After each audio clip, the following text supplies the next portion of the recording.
Hello, today we're going to be assembling the 4Ground Damaged Detached House Type 1.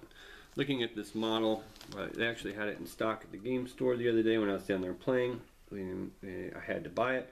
I always like to try to support the local hobby stores as well, so saving, $2 or even $5 to me is not worth it when it gives us a venue to play. Not that I'm not always looking for deals online, because I am, but I was there and I really wanted this kit and I went ahead and got it.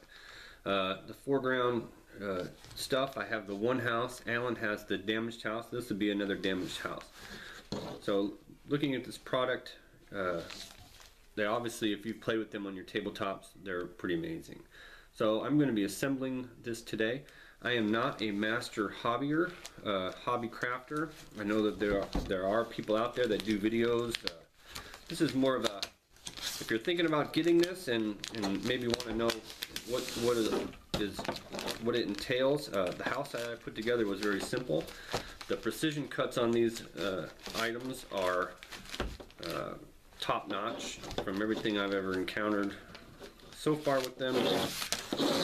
There's lots of finishing pieces. There's lots of other little pieces. The instructions for when I put the house together were great.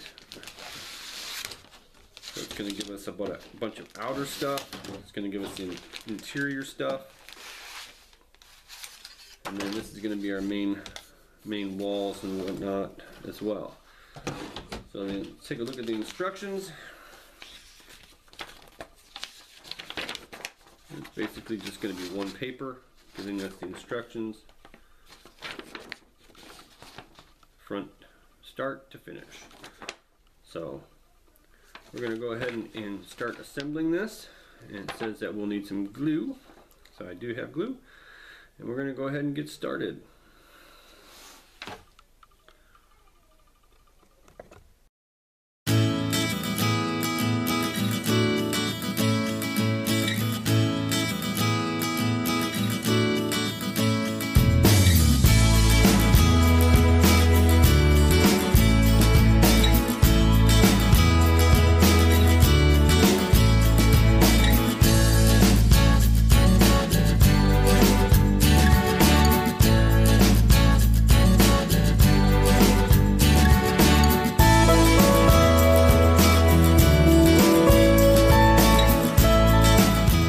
Putting the main walls on the first floor. I realized that this set is, I've only done one 4Ground miniature before, and that was the Manor. And it had 3 walls. It had an internal wall, and then a thinner external and internal wall. So this one's just 2 pieces, and when I go to put the insides, like the painted insides, it starts to kind of fall apart. It doesn't interlock like the other one did. But I do have the rubber bands and the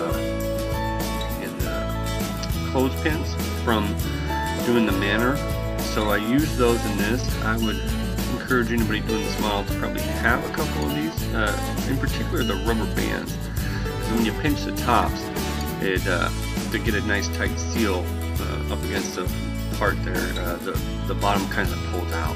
So just a little tip. It did not come with this set, but it came with a different 4Ground set, but they're good to have.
messed up with these things as far as the backing. The instructions aren't very clear, or maybe I just read them incorrectly. I do put it together correctly. Fortunately for me, the back part I was able to switch around. And then I do glue the stairs in place in the house, and I probably should have waited till later because I'm going to get a little closer and do one of the internal walls, which is a wall that I think if I would have put up already, it would have helped solidify the entire model. Just FYI.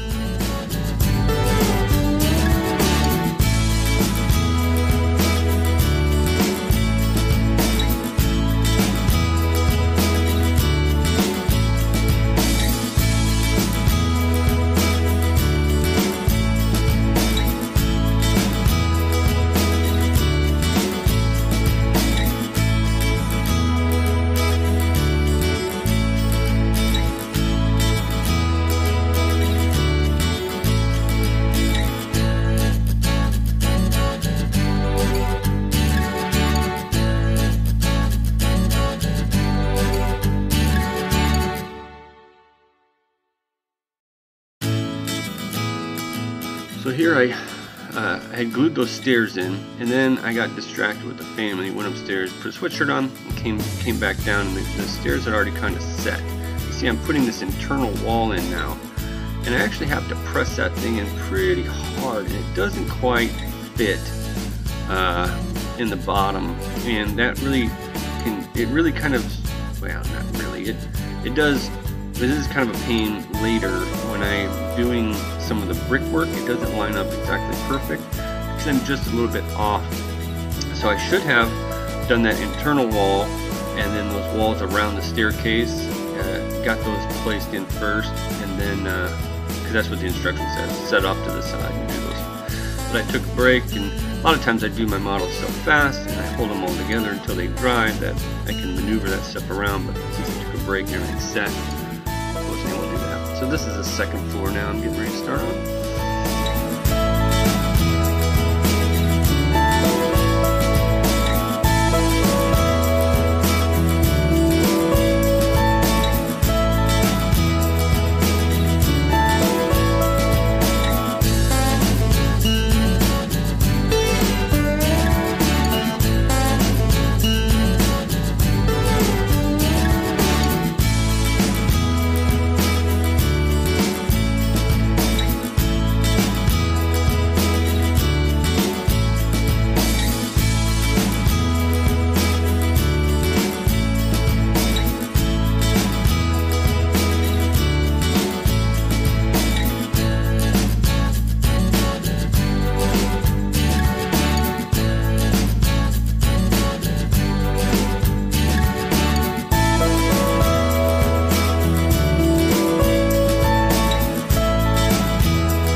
Got the external walls all put together, and the internal wall that goes between put in there, all in their correct places. And I just have a heck of a time with these are at the top of the stairs, trying to get that to fit in correctly. This one might have been better left to do after I got the external walls to dry, but I was able to get it in there. And then I start doing the third floor, which is not a whole lot here. One of the things about the third floor, though, is that there's really nothing to support it. On the other floors, you got the interconnected walls. The This one's 2 standalone walls, so they just have to kind of set and dry until you get the roof on, which the roof will actually hold it together.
Main sections set. This one's pretty much dried. I'm going to start doing the windows. Skip ahead a little bit.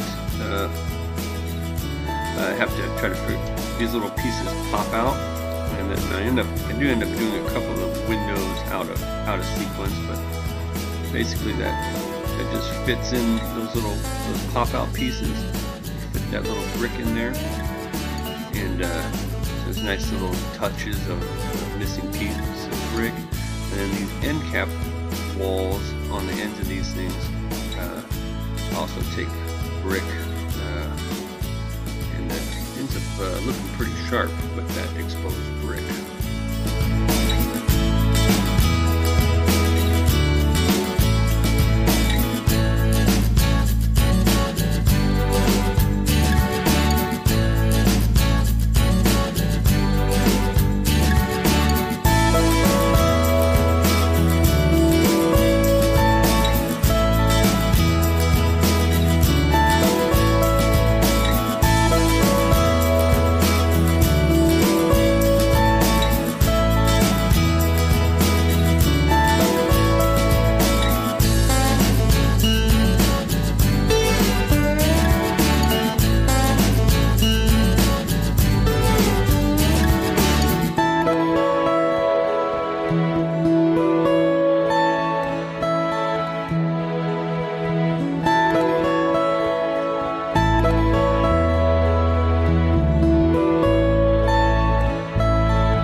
I realized that not much of a video showing me doing much, so I go ahead and I move the camera around to this angle, so hopefully you can see some of the brickwork going in on the different sections here. And there's basically an inside and outside piece, so when you do them together they end up being as thick as the walls. They're just a slightly thinner, so it shows a nice detail of how the brick would be inside the mortar, and once the mortar is gone or plaster, then there's a little bit of a difference there.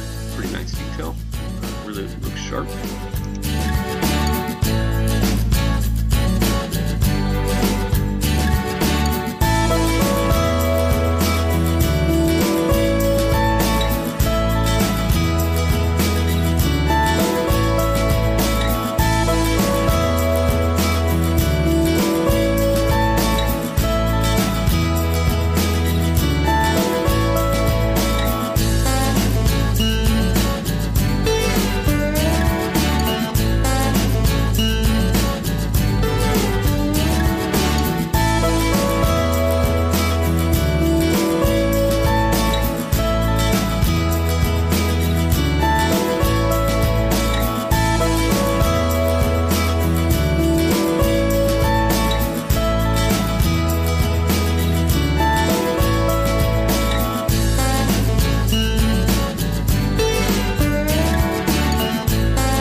Here I go ahead and start assembling the doors.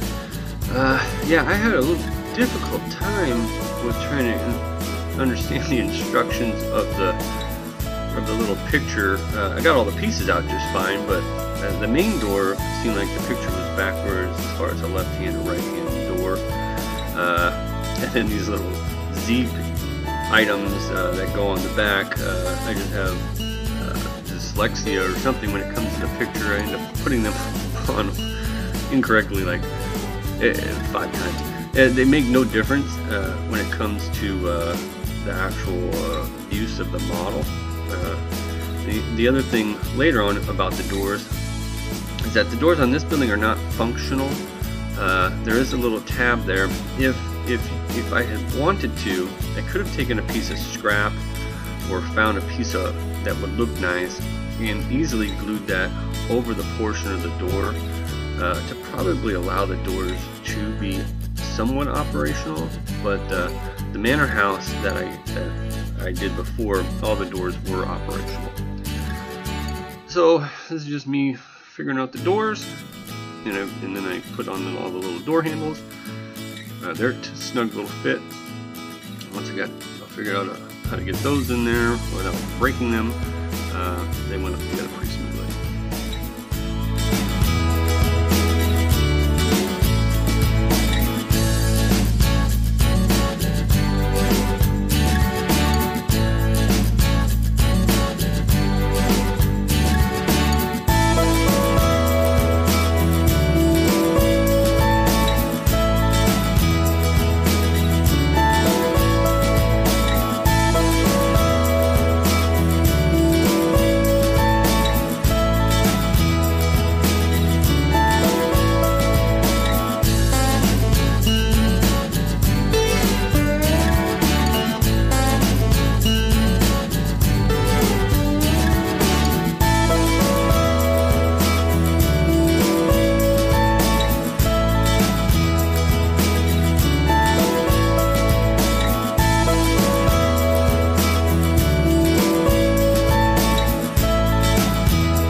this little window here, it's made to be however you want. It would look a little weird if it wasn't damaged, being in that smashed part. So they gave me a couple extra parts, and I go ahead and try to put that together. I tried to cut one, and it kind of fell apart, so then I ended up just cutting one of the frames and putting the large brick, and then just let it set the glue like that.